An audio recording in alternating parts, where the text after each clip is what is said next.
There are 4 pitch sessions, so each of 70 minutes. So you have 2 obviously on the first day, 2 on the second day, and then the game on the 3rd day of camp. But interspersed with that, you will get a lot of other activities, particularly these technical aspects and aspects leading to these players coming together, not for the first time, in some cases yes, for the first time, to get a feel of what is a much greater challenge. And we try and raise the bar both on the pitch at every opportunity, but you cannot do that without raising that same bar off the pitch, and that's what we're attempting to do. Without the coaching and management structure, it would be impossible to gain the real benefits in basically 2.5 days as we try and do. There are obviously technical specialists, there are area specialists, there are team specialists, there's the S&C. They have done nutritional talks and discussions, and I'd have to say in both those areas I've seen a massive development and improvement over the last 3 or 4 years.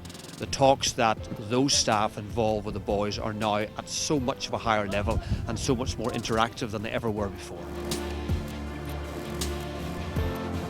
The 2 squads, one will be participating in a 5 Nations festival over the Easter period. At the same time, the other group will be competing in a Tri-Nations.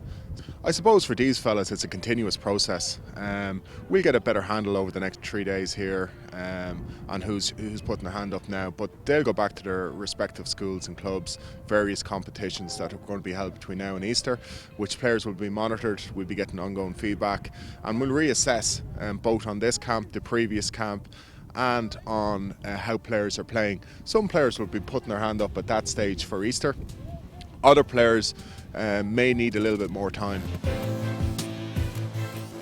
We came in here on Monday morning. We had 2 sessions on Monday. The initial session, I suppose, was probably at establishing some of our key DNA, some of the key principles and practices that we feel are going to enable this group to achieve their potential. Then in the afternoon we looked at some specific unit work. So obviously the forwards were doing some work on the line out and did a little bit of scrum work, and the backs again looking at some of their key fundamental principles and some of their attack and defensive shapes. Then last night we had some video review, and that was very positive from our perspective. The input from the players was first class.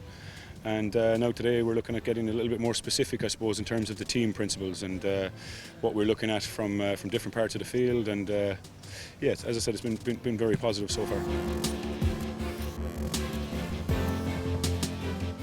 For coaches and players, it's a very valuable experience. It's about really getting these guys in, getting eyes on them, stretching them, their skills, capacities, and seeing where they're at. And I suppose it's about empowering them as well, giving them vital feedback in terms of their rugby development, their S&C, where they're at, what they need to be working on when they go back to their clubs and schools. These guys are, I suppose, on the first ladder of the pathway at the moment. You'd like to think, I suppose the vision is for these guys to go on to 19s and play in a 20s World Cup, and you try and pack as much as you can without going overload into the 3 days.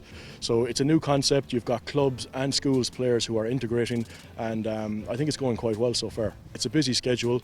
The boys will be quite tired at the end of it, but I think they're enjoying it as well.